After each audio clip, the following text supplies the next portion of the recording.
Hello, welcome to Calling America, where patriots from across the U.S. come together to discuss current bills being passed by Congress and executive orders being signed by former Vice President Joe Biden, and furthermore, how those bills and executive orders affect each of us in our respective states. As always, unless we are quoting direct sources, all statements in this video are personal opinions. You can find all sources in the description below.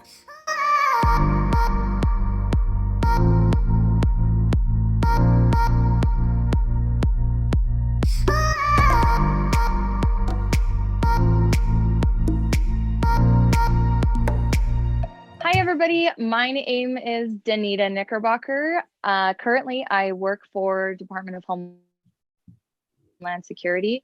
I am from Utah, and I'm here with Truth Matters. So, Ethan, what about you? Hello, everyone. I'm Ethan. I am also with Truth Matters. I'm also from Utah, but I'm also currently a college student at Utah Valley University. Courtenay? I am Courtenay Turner. I am also a co-founder of Truth Matters. I am the host of the Courtenay Turner podcast, and I am a motivational speaker, and I am in California. Shawn? Hi, I'm Shawn Wood. I currently work in sales, and I'm starting a YouTube channel. I am from Nevada, Las Vegas, Nevada. Mitch? Yes, thanks, Shawn. My name is Mitchell Peel. I'm from Georgia, and I'm a Department of Energy employee in project management. Been there for 23 years. Awesome. Just so you guys know, just a little reminder, everybody watching this, if you would like to comment and subscribe, that would be awesome. Also give us a big thumbs up. So today we're going to be discussing the HR-1 bill that was passed by the House of Representatives a couple months ago and is now being sent to the Senate. And today we just kind of want to discuss what is in that bill. Why are there some things in it that have absolutely nothing to do with election integrity? The HR-1 bill is officially called the For the People Act, and obviously it was produced by the Democratic Party in Congress. Some of the things that we really wanted to highlight from that bill, it's over 600 pages. If you'd like to go read it, I always suggest people going and reading and doing their own research. So all of the sources that we have will obviously be in the description below. But the bill is federalizing a lot of things with election integrity rather than leaving it up to the states. And they aren't just doing this for elections for senators and House of Representatives. They're doing this for the elections for the President of the United States and the Vice President of the United States. So in this bill, it forces states to accept voter registrations from people as young as 16 years old. So in order to change the voting age officially, they would have to hold a convention of states and actually introduce a new amendment to the Constitution, just like they did when they changed the voting age to 18 years old. Well, they're not doing that. They're roundabout changing the voting age, okay? They're saying as a state, you can't turn away anybody that is trying to register as long as they're 16 and older, but they'll just be registered as a student voter. Then later on in the bill, it says that the state voting poll stations can't turn away anybody to vote that is registered. So they're saying you can't turn away somebody to register that's 16 and older, and then you can't turn away anybody that's already registered. So they're changing the voting age in a roundabout way, which is, we'll leave that up to you. Also, it forces states to allow voting up to 10 days prior to November 3rd, which is never happened before until this last election. The only time that you can vote early years prior was if you had an absentee ballot, if you were overseas for the military and you were voting from overseas. That was basically the only time that you would be allowed to vote prior to November 3rd. Now they're saying you can't turn away anybody that wants to vote 10 days prior. This is every state that now has to do this if this gets passed, because Congress is, lo and behold, the king of the land, right? And it also says that it's forcing states to allow individuals to register to vote on the day of at the polling station without ID. How this will work is, say I don't have any voter ID on me and I go to a voting station. Okay. I say, I swear I'm from Utah. I'm from this area. I promise I can vote. I promise I am who I say I am. Well, Congress is now saying that every voting station has to have hundreds of printed statements, pre-printed statements, where somebody will put their name and then sign and date.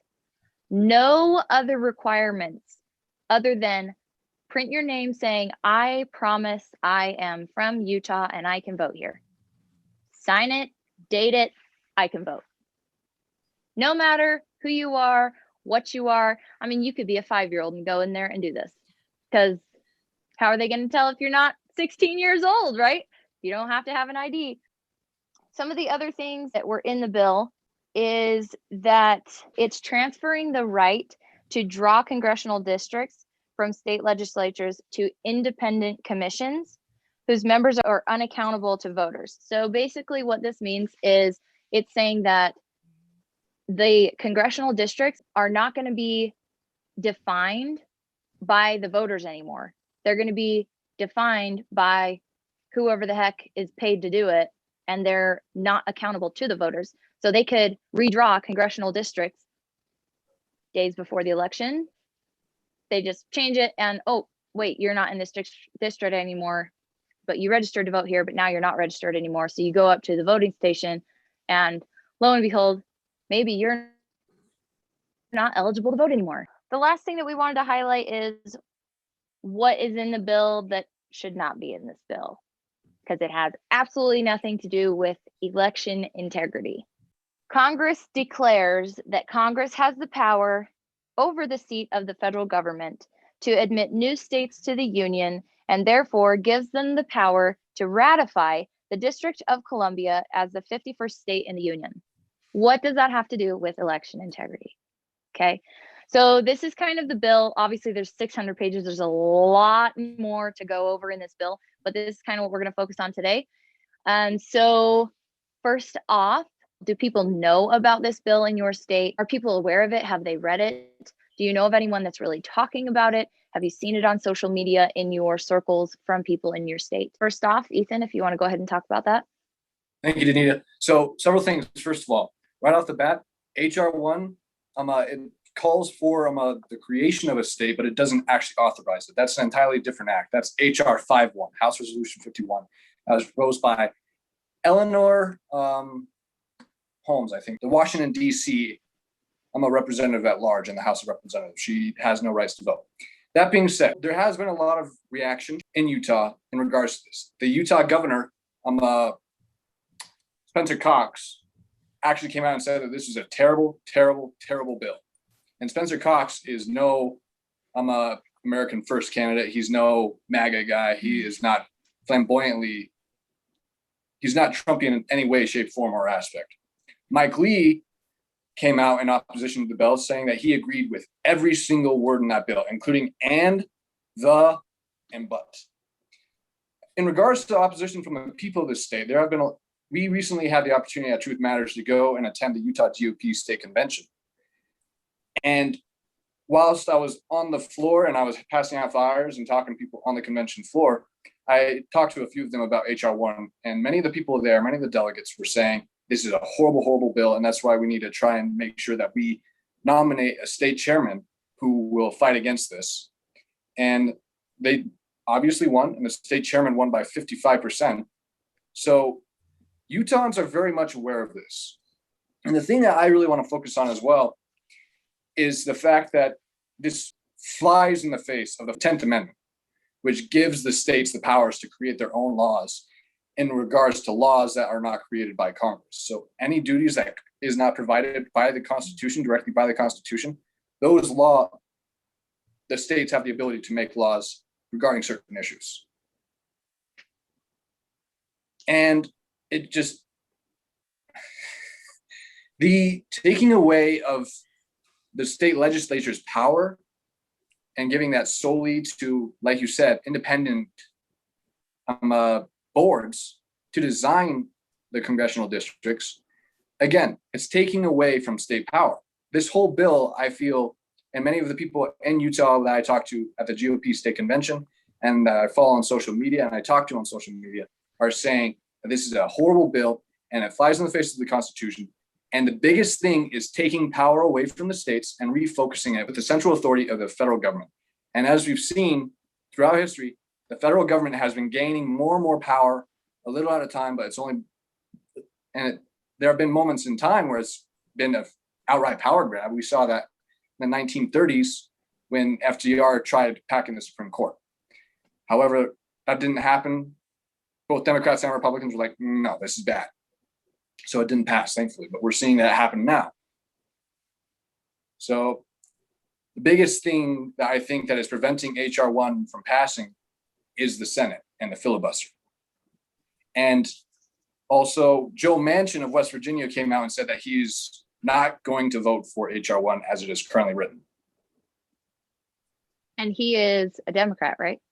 He is a Democrat. He's the most conservative Democrat in the Senate, but he has been known to vote with his party when push comes to shove. That being said, he has not budged on the filibuster and he has not budged on this. So there's hope for it. Courtney? I'm in California, so definitely the powers that be in California are very much for it, and they're arguing that this will, do away with all the voter suppression and all the, that the current voter laws are very racist, and that this will get rid of that, and this will make this a much more fair and secure and, safe election. So that's where I am in the People's Republic. However, I will say that California is not nearly as blue. Certainly, where I am, I'm in Santa Monica. Certainly the cities, LA, San Francisco, definitely we are infiltrated and run by very Democrat blue policies and representatives. But a lot of the people, the constituents actually are not in favor of this at all. I don't think that it would make things very different for California. I mean, California is the state that legalized ballot harvesting. So essentially they made it legal to cheat. All right, it's kind of like, well, we'll make murder legal. Sure. Okay. So that's essentially what they did in terms of voting. So that I don't think things would really change all that much here with HR-1, except that it makes the rest of the country, submitting to the types of fraudulent or policies that allow for more fraudulent or less, contrary to what they say, less secure, we'll just say, less secure types of voting regulations. And it does take away from, makes basically all the other states have to follow the way of California, which, I don't think that the rest of the country really wants to. So there has been some pushback from people in the state, even people in my very, very blue city have said that, this is not it's really the opposite of everything it purports to be. And it's a blatant violation of the Constitution. So are there a lot of people that you talk to that know about this bill? So in my circle, yes, but I recognize that my circle, I have a podcast that's pretty political. I'm part of a lot of political organizations. So a lot of my friends are very versed in what's going on, and I'm pretty outspoken. So the people I surround myself with or who know me tend to know my views. So that does kind of color a bit of where my perspective is coming from. But on social media, I don't see, much of people talking about it. And I don't think people really understand the ramifications of what it would mean for the country. As I said, I don't think it's going to change California all that much, unfortunately, but I don't think they realize what it would do to the rest of the country. Yeah. Hey, Shawn. Yeah, here in Nevada, it's pretty crazy because we already have most of these laws. We've had online and same-day registration for years. We actually have 17-year-old pre-registration. So it would just be increasing that by a year. We have early voting for 13 days instead of 10. We don't have to show voter ID except for the first time, or if you provided it at registration. We have automatic registration if they apply for a driver's license, no voter roll purges. So not much will change here in Nevada. It will only stop us from repealing these laws, which I am completely against this bill for that reason. One of the other things is like no one in my circles are talking about this. It's completely unheard of to actually talk about these voting laws because we've been living under them so long. Yeah, so that's basically what's going on here in Nevada. We already live under it. Okay. And Mitch, what about you in Georgia? Before you go, I want to tell you with the voter ID, just a really quick funny thing. I actually, when I've gone to vote and I've actually shown my ID, they're like, we don't need that. Yeah. I'm like, oh, but here, right? And I remember the first time when I first moved out here and the first time I voted here, I'm like, here's my license here. Like, oh, no, please, no. Like almost like I was, giving them something terrible. Like, I was going to give them leprosy or something. Like, no, don't give us those, They actually told me I can't look at that. Yes, that's what they told me. Yeah. Wow. Yeah, it's pretty crazy here. All right. Yeah, well, so- Mitch, what about you in Georgia? Okay, well, I'm going to throw some out there. HR-1, in my opinion, this is the Democrats throwing everything against the wall and see what's going to stick. It's what's not going to be challenged by the Supreme Court or by the states. I mean, it is full of a bunch of crap. So that's my opinion on it. I'm not saying that we don't need to take it seriously because, we have a Supreme Court that's turned away election fraud cases, what's it, about 4 or 5 now. So we need to take it seriously. And I think the states do. Now, Georgia did take it seriously. They started working on this probably in December when the outcry came. So their election integrity bill pretty much strengthened a little bit what it already was. That being, you still have to have an ID. Now, the one thing they let up on that a little bit is if you've got a social security number, and they can tie that to identification. And I think you can also use like a bill with your name on it. However, that means you got to have ID to say that's you. So they're sticking to it. And when I go vote, they want your ID. That's the first thing they ask for. Let me see your ID. So we've been pretty strong as far as the voter ID.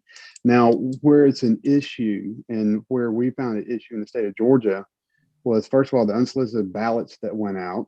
And no ID for that, no signature matching. But this is my drawback to our bill here. We still will not have signature matching for your absentee ballots. However, you have to request it, okay? And you will have to show your ID or proof of your ID or who you are to be able to get that.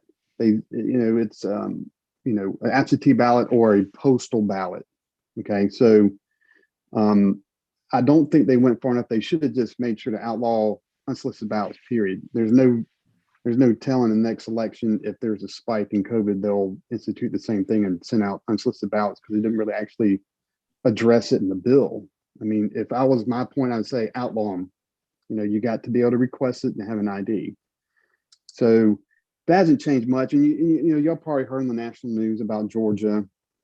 I mean, we were world news to be honest. I mean, this hit BBC and they even addressed it. So some of the things that hit Georgia were, okay, you're voting the hours of voting, you're restricting. Well, all they said was normal business hours, and they interpreted that to be 9 to 5. But all counties have the right and the ability to make that whatever they consider normal business hours. They can make it up to 12 hours. So yeah, within the bill, they were saying that it was implicit that, okay, whatever your normal business hours you want set. Okay, so they just interpreted that 9 to 5. That was nowhere in the bill, 9 to 5. It was just interpreted. They also got rid of all the drop boxes except some. Okay, now the the pushback was that was like, oh, you're taking away all the drop boxes. Well, the point is there was no drop boxes before the emergency use authorized under the COVID Emergency Use Act. I mean, not act, but it was emergency use. So like for counties like Fulton County, they're going from 38 drop boxes down to 8. And they cried and moaned, it's like, oh, they're reducing it. Well, I mean, you didn't have them before. So the fact that you get some now, you need to be happy about it. Now, the good thing about that, those things were everywhere outside, no cameras watching it. No, anybody could come over there and just drop a bunch of, fake ballots in if they wanted to. Now the 8 drop boxes like in Fulton County. Now there's going to be more than that across the state, but I'm just pulling Fulton County out there because it's one of our most egregious, in my opinion, violators of voting issues during the 2020 election. So now they'll be in buildings, and so they'll be secure, and they will. Now I don't know this from the bill, but since they'll be in buildings, hopefully there will be cameras that will have 24-hour surveillance on them to make sure nobody breaks in or whatever. Another thing, they tried to say that we got rid of Sunday voting. Now, that's true partially, okay? In the bill, originally, they were eliminating Sunday voting. And they got a lot of pushback, especially from, I think it's called the Souls to Polls initiative, go vote on Sunday right after church. So the pushback from that, they came back in and now it's 2 Sundays, not just 1. So that expanded. Another thing they jumped on was, you can't give people water at the polling stations. Well, that's not true. What they're saying is outside organizations not associated with the actual polling station cannot give you water or food because it's obvious you could be influencing somebody. Now, I don't know who would be influenced by a bottle of water, but you never know. It gives them the ability to interact with you, and they don't need to have that interaction. Polling stations will have water. They'll be able to give out water. And the same thing before, if you were with an organization or a campaign, you had to be 150 feet away. Okay. So if you're walking to the poll and you pass one of these places and they're giving out water and food, as long as they're 150 feet away, that's still allowed. You just can't be up there handing out water and food in the line unless you're part of the polling station. So, the pushback we got from this was so ridiculous. We really haven't changed much at all, except to make sure that you got to have an ID if you want to get an absentee ballot or a postal ballot. That's about it. We already have ID. But Georgians are used to been showing IDs for years. Now, my opinion about that and why they push back so hard is because Georgia became one of the states in play during 2020. And the main reason it became a state in play was because of Stacey Abrams and her group weaseled their way in here to allow the no confirming of signatures on absentee ballots and pushing the unsolicited mailing of ballots because of COVID. So that's going to be gone now, and thank God we won't have that. So you're going to have an ID. Always had to have an ID. So all the pushback I think was just because Georgia became in play and it's one of the scrutinized states. So they wanted to push back a little bit harder than normal. And I think our Republican state legislature just told them to pound sand. This is what we're going to do. Now, how that involves with HR-1, I agree. I think it's a 10th Amendment issue. And I hope Georgia, places like Texas, Utah, Arizona, Pennsylvania, they take the bill to court, take the Supreme Court and fight it. I'm not very hopeful that they're successful because of what I've seen, but I think the states still need to do it. And there's several other states that have passed election integrity laws. They need to keep on going. Every Republican state needs to do it and follow Georgia's lead. Florida's already done it. Let's just encourage them to keep on going. I agree. Mhm. Same here. All right, anything else, Mitch? No, ma'am. Appreciate it. So from my end, where I'm at in Utah, most of the people that I associate with are government workers. They didn't know about HR-1 until I started telling them, hey, you should read my article that's on truthmatters.biz. And, you know, you go to the article section, and I just kind of tell people, I wrote this article on election integrity and how this new bill that's being passed by Congress, or that's being attempted to being passed by Congress, I don't know how to say that. It's completely just mind-blowing to me, right? And what was even more mind-blowing is that none of them really knew about the bill until I told them about my article. So then some of them would read my article, or they'd just be like, oh, well, yeah, what's the bill about, right? For me, I don't mind reading a 600-page bill or listening/watching a 8-hour, 10-hour, 20-hour legislative proceeding, right? I kind of enjoy it, and I'll have it off in the background, and it'll kind of go into my head, and I'll catch things, you know, and anything that I find that speaks out to me, I go back and I research it, right? And I really enjoy researching. As Courtney and Ethan might attest to, I really enjoy researching. So I went through and I'm like, okay, what is in this bill? First of all, how can I get this information out there? Because most of the people that are around me and that I know had no clue about it, and they didn't want to read 600 pages. Well, something that I found when I was doing my research is the number one claim against voter ID, or really any election laws, is that they're racist. That just doesn't make sense. It doesn't make sense in any way, shape, or form. Okay. To say that you have to have an ID to vote as a citizen of the United States, to prove that you are a citizen of the United States in order to vote in the United States, is not a racist statement. So that would mean that 99% of all democratic nations in the world are racist. That is not the most sound logic, okay? And it's not the most testable logic. Something that I did put in my article is I mentioned certain places. You have to prove that you are a citizen of Brazil in order to vote in Brazil.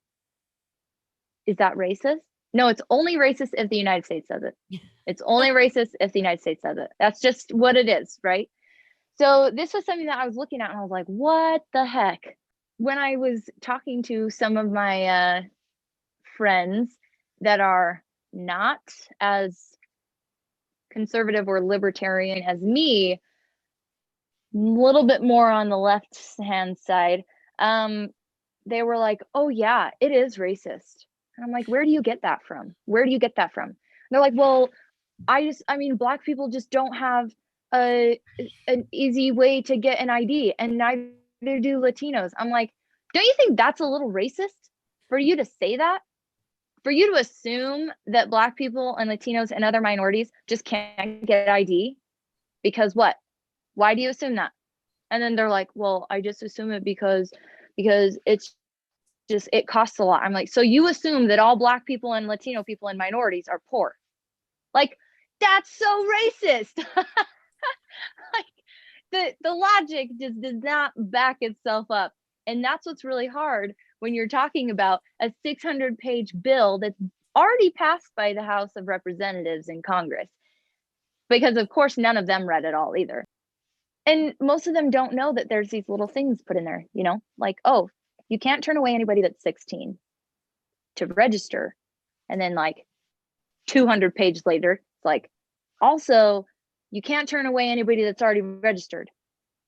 But the voting age is still 18, right? Mhm. It's like, what the heck? So there's a lot of people that I talk to that don't really care. And I'm like, so does that mean you don't care about your own voice being heard? Does that mean that you don't care about other people's voices being heard?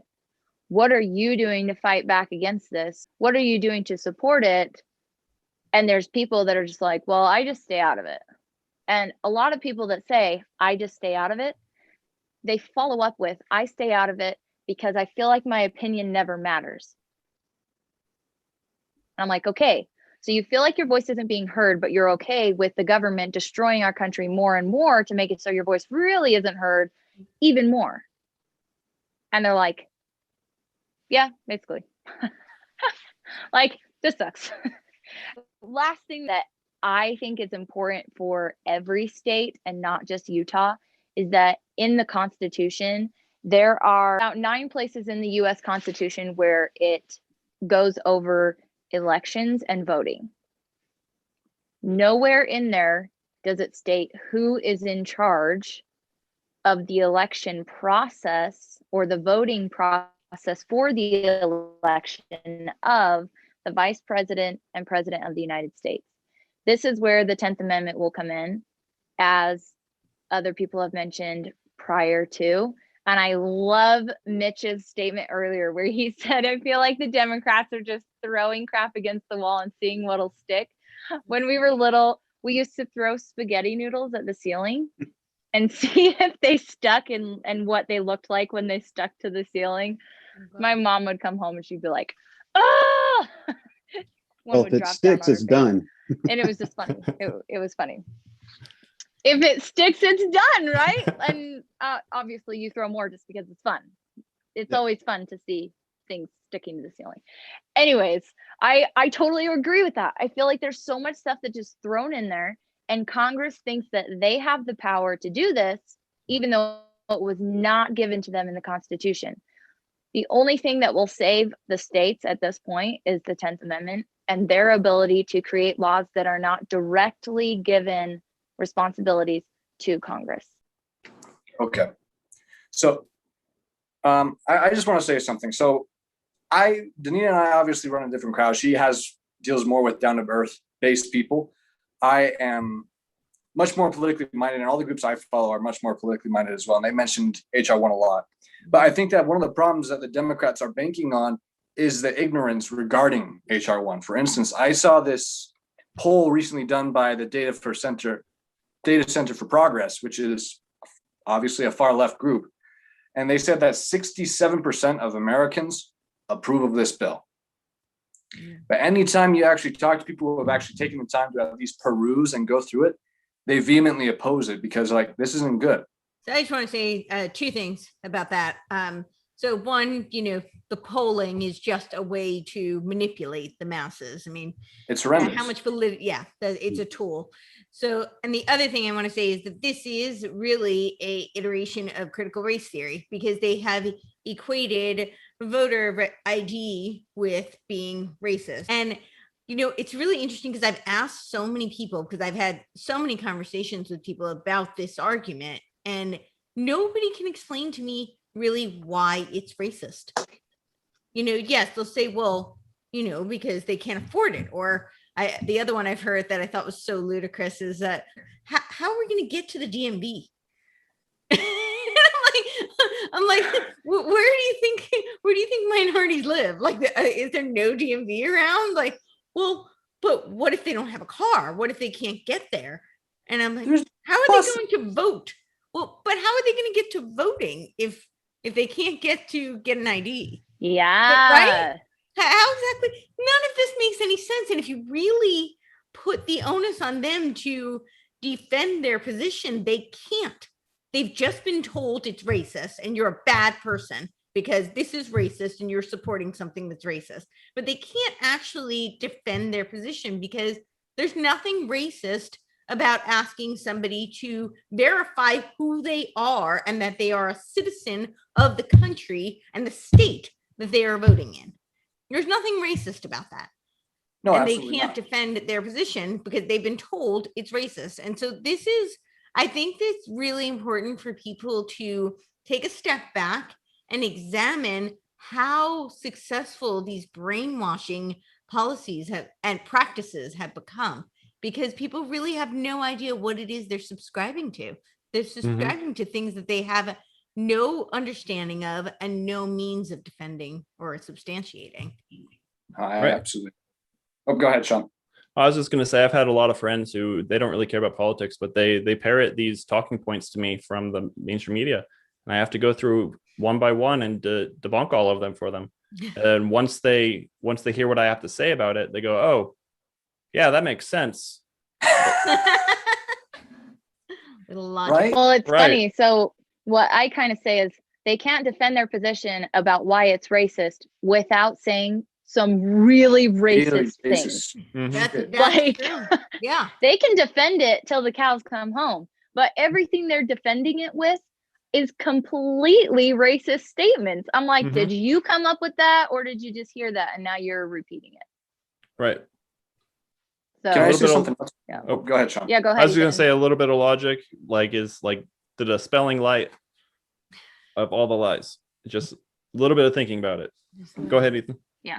Oh, so something else that really stood out to me was the fact that in HR-1, they call for the National Commission to Protect U.S. Democratic Institutions. And this has been a pet peeve of mine for years on end. We are a constitutional republic. We are not a democracy.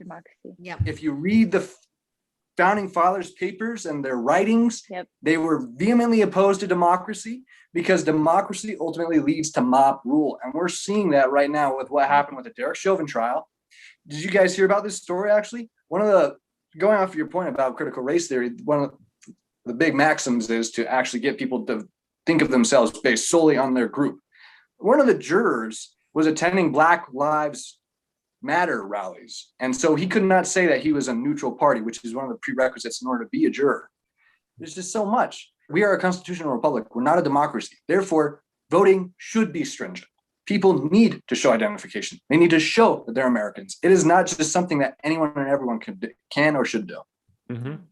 I also want to say they've been calling it the We the People Act. And I think that that's a very important thing to acknowledge, because that is a strategy that they use for a lot of things. They're always making it compassionate. This is about, we're being empathy, kind and empathic and compassionate, and we care about the people. And I don't see how this helps people at all, because really it's taking away, it's disempowering. It's not empowering anybody. And it is, forget the fact that it's a complete violation of the Constitution. That's just, right off the bat, I think we all here agree on that. But even if we were to examine the Constitution and, question whether or not there should be some sort of a change in, the original context, and should there be an amendment, and is this something that we even want to examine? There's nothing compassionate about this. And to say it's a we the people, it's not a we the people. It further centralizes as opposed to decentralizing and empowering the states, empowering the local governments, which is, our government is so unique in that a lot of people talk about our government as either, democracy, which it's not, it's a republic, it's a constitutional republic, or a lot of people on the right actually, I think, overstress the importance of the individual. And, it's not that either, because it really is the checks and balances. That's what makes our structure and our Constitution so unique. And so when you say that you're going to now empower the federal government to have more control over local voting policies within the states and local, then you're taking away the power from the people. So it's an absolute lie to call it the We the People bill. But that's the tool that they tend to use. And most of the time, whatever they say, like critical race theory is one of the most racist theories possible. The We the People bill is the antithesis of We the People. It is We the Government bill. So I think a lot of times they present these things, and you really need to examine what is it that they're saying, and not just look at what they're calling it. I go back to the League of the Just. I always go back, it's 200 years ago, and they do this. It's like, just who's going to say they want an unjust league, right? But what are they actually promoting? What are they promulgating? You know, Black Lives Matter. Nobody argues that Black Lives Matter, but all lives matter also. And what is Black Lives Matter actually doing? You know, so I think people get caught up in the names and the titles, and that's something that I think is really important for all Americans to look at, not just what does this sound like? Does this sound like a good thing? But what is actually in it? And if you have the bandwidth and the wherewithal, you know, go ahead and actually read the 600 pages, or in the case of like the stimulus bill, the what was it, 5,008? Yeah. Yeah. So I also want to bring up one more conversation I actually had the other day, that nowhere in the Constitution does it really say you have to be a citizen of the United States to vote, which is because who would think that you would be able to come from another country or be in another country and vote without being a citizen, right? So the founding fathers, they didn't say you have to be a US citizen to vote. Everywhere in there where it mentions voting, it says the right of citizens of the United States to vote shall not be denied or abridged by the United States or by any state on account of race, color, previous condition of servitude. And then the 19th Amendment says the same thing. The right of citizens of the United States to vote shall not be denied or abridged by the United States or by any state in the count of sex. And then same thing when it says about the age. They cannot deny or abridge by the United States or by any state on account of age, right? Nowhere in it does it say you have to be a citizen of the United States to vote. It just says that the United States and each state cannot deny or abridge the right to vote to any US citizen on account of these things.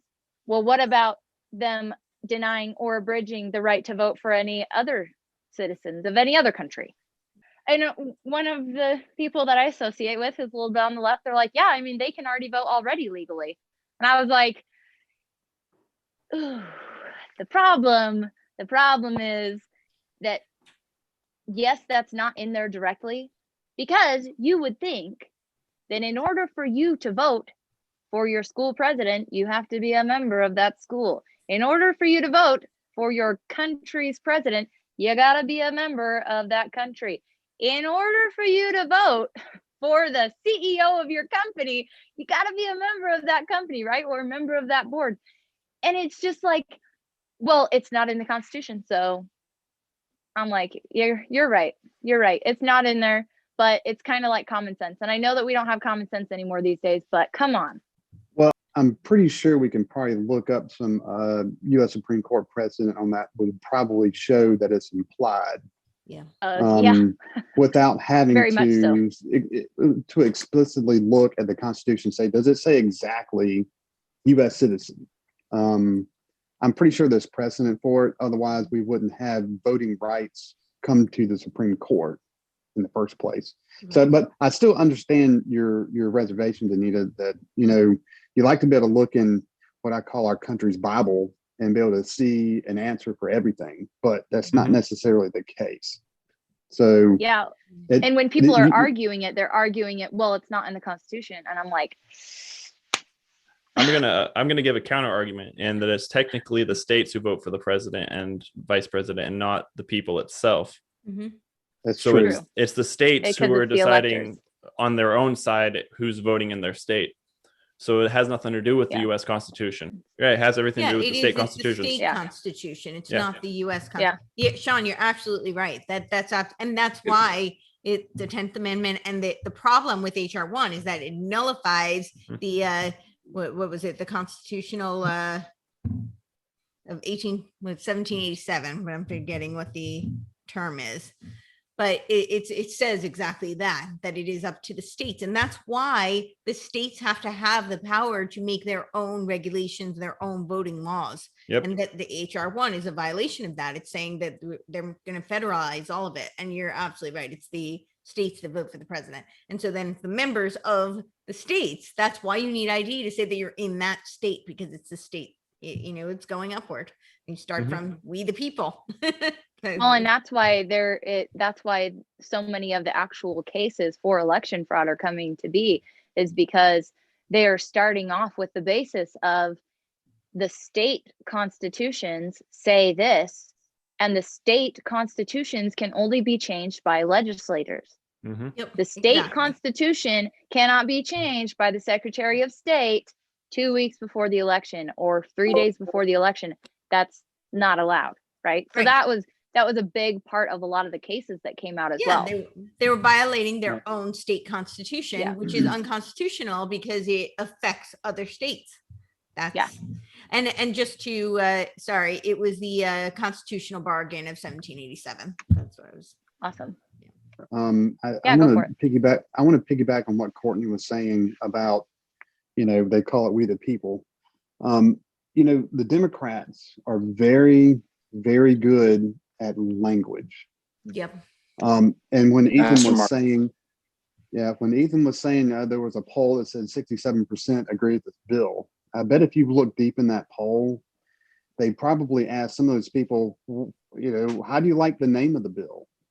Okay. And Oh, yeah. do you believe in election integrity? And, probably never asked them about anything in the bill. Yep. And Exactly. of course, what would the same person say for we the people? Of course, I agree with that. Do you agree with election integrity? Absolutely. Well, you agree with this bill. So now you're one over in the common agree.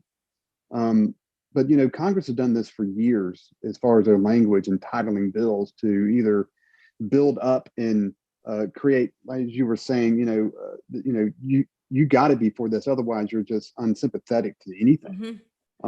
So they use language very well.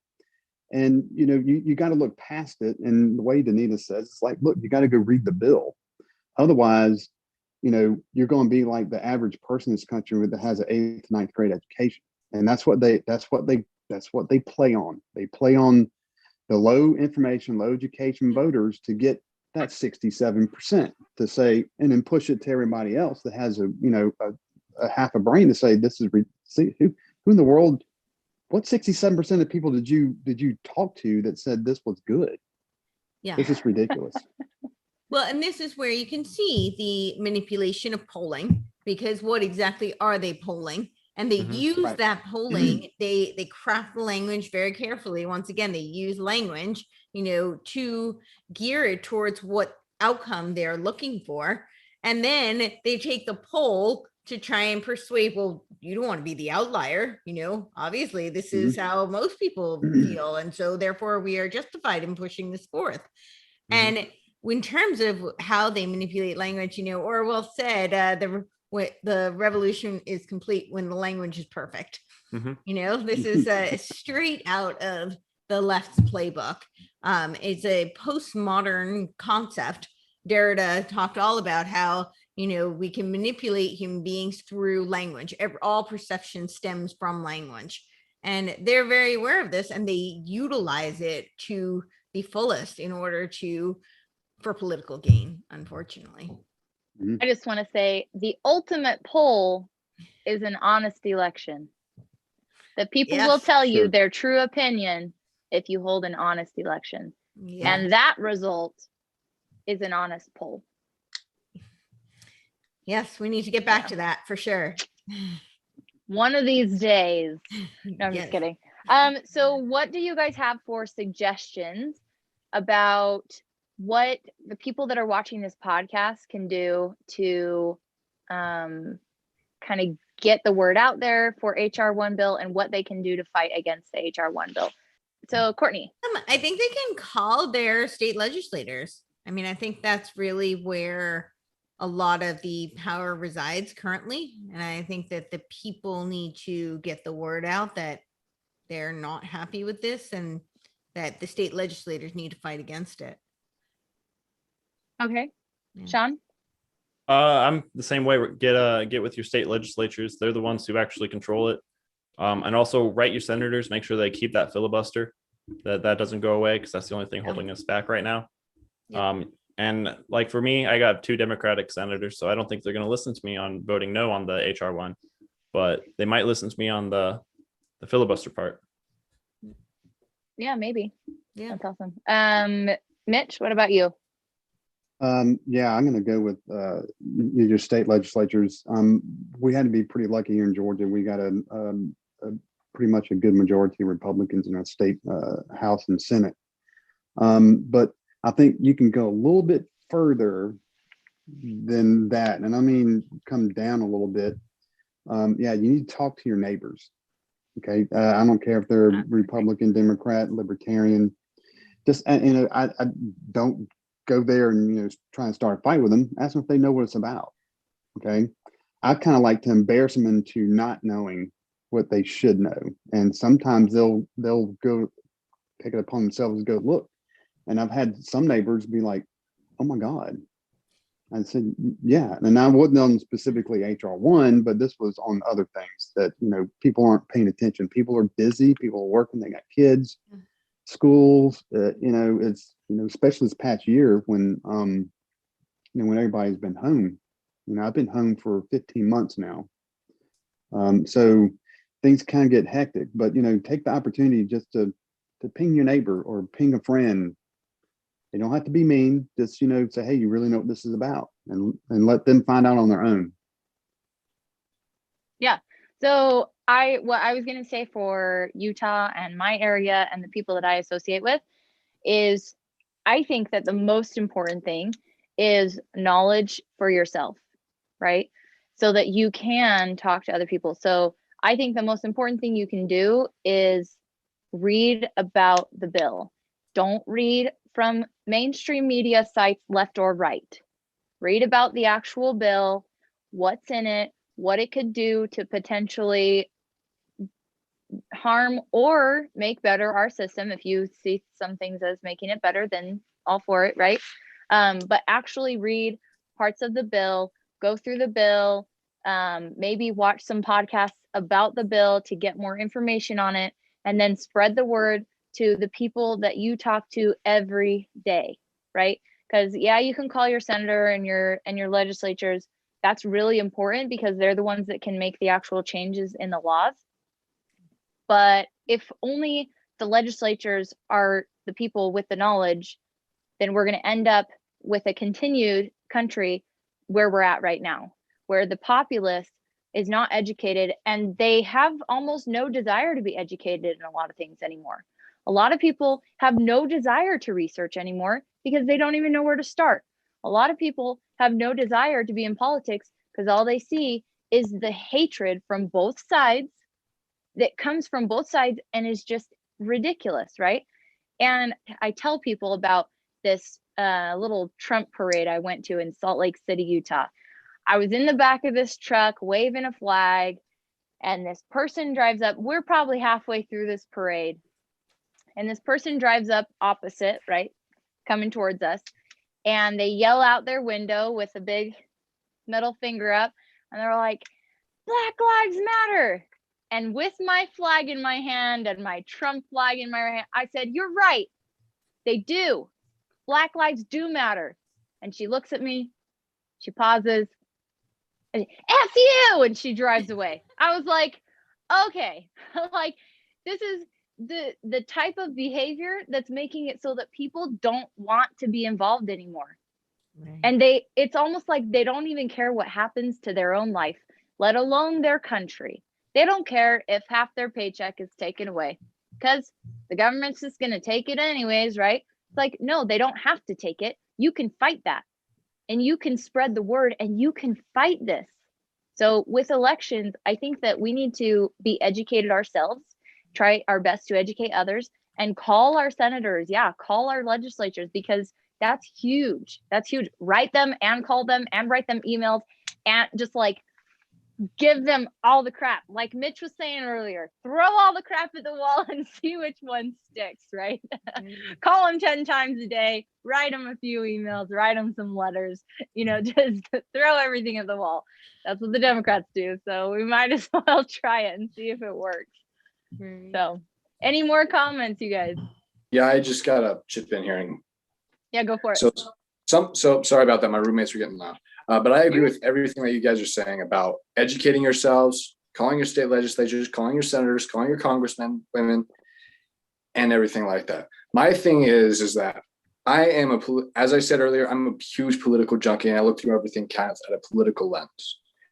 And I think that what we need to do more than anything is we need to take back local control. Because that city council member, that county council member, that county mayor, county executive, county judge, I'm a city mayor, city manager. Those guys have the potential to one day be a congressman, congresswoman, or senator. If we start applying pressure and start holding them accountable, as well as educating ourselves and holding our state legislatures and our senators and our Congress people accountable, then we have the opportunity to be like, hey, look, you work for us. And if you don't do what we want, if you don't represent us as we want, we will vote you out and you will never see us again. Yeah. And all politics are local. Yeah, exactly. I mean, we're seeing that. We saw that here in Utah. I mentioned that earlier. We went to the GOP convention, and while we were not delegates, we were just there in a booth. We had the opportunity to see the crowd boo Mitt Romney, A. And B, we also saw the Utah GOP, which is very establishment, very mainstream Republican Party. Business as usual, let's be polite, let's be conciliatory. And I believe we should be polite, but I believe that the time for conciliation is over. We have to fight. And as a result, the Utah GOP establishment party was endorsed by Mitt Romney and Spencer Cox, our governor. They had a whole list of candidates who they wanted to fill the state GOP leadership positions, chairman, vice chairman, secretary, and treasurer. None of those candidates won. None of those candidates won. And we're starting to see an awakening across the country, and people are starting to wake up and be like, all politics is local. Let's take this back.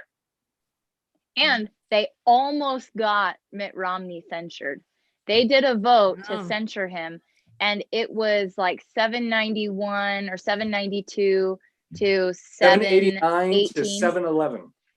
There you go. Yeah. All I know is it was like 80 votes or 70 votes or something. And I was like, oh my gosh, we almost had it out of 1,500 people that were there, 80 votes, and we almost censured him, but that sucks. So to Ethan's point, voting them out, we got to keep our word though. Like we have to actually hold them accountable, not just boo at them until the GOP chair stands up and says, okay guys, be polite, be nice. They should have booed him until he left the stage, not letting him say a thing. Like we are not happy that he is not voting for his constituents that voted for him. Like we gotta hold them accountable, and we gotta actually follow through with holding them accountable. So I completely agree with you, Ethan. Yeah. I mean, we're seeing it in California, right? Oh yeah, Newsom! Woo! He's gonna be out of there. Yeah. It's gonna be very excited. interesting to see what happens, and if he gets recalled and who gets put up and replaces him. And it'll be really interesting to see if much changes. I mean, California is so far gone, so but I think it'll be a huge statement because it'll show that they do have to be accountable to their constituents, and I think it sends a huge message across the country. If Newsom does he's getting recalled, and if he actually does get kicked out, I think it sends a really big message across the country that, our representatives work for the people, not the other way around. They are not rulers. They are elected officials. And it's a really important distinction that I think has been kind of lost on the people. And this needs to be a reminder. Yep. Awesome. So thank you guys for watching this podcast today about the HR-1 bill. As we mentioned before, all of the sources will be in the description below. Make sure you go and you check those out. We don't want you guys to just take our word for this. We want you to go and start doing your own research and spreading the word and educating yourselves and those around you. So thanks for watching. Give us a thumbs up and also subscribe. That would be awesome. Also follow us at matters.biz. Yes.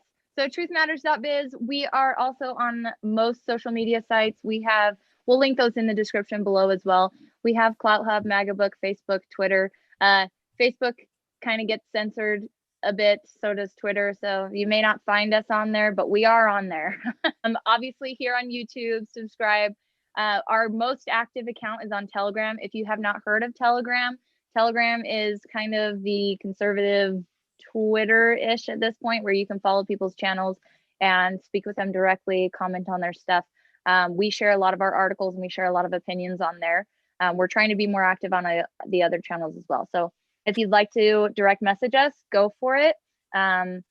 Also commenting below, we try to answer all comments, and We will make sure that if you ask us a question individually, everybody will have the chance to comment and speak to you directly on that in the comments below. If you cannot find us on YouTube, it's probably because you've subscribed, but we're being shadow banned. So make sure that you hit the little red bell / gray bell and turn it red so that you get the notifications, okay? Yes. And we hope you guys have a good day.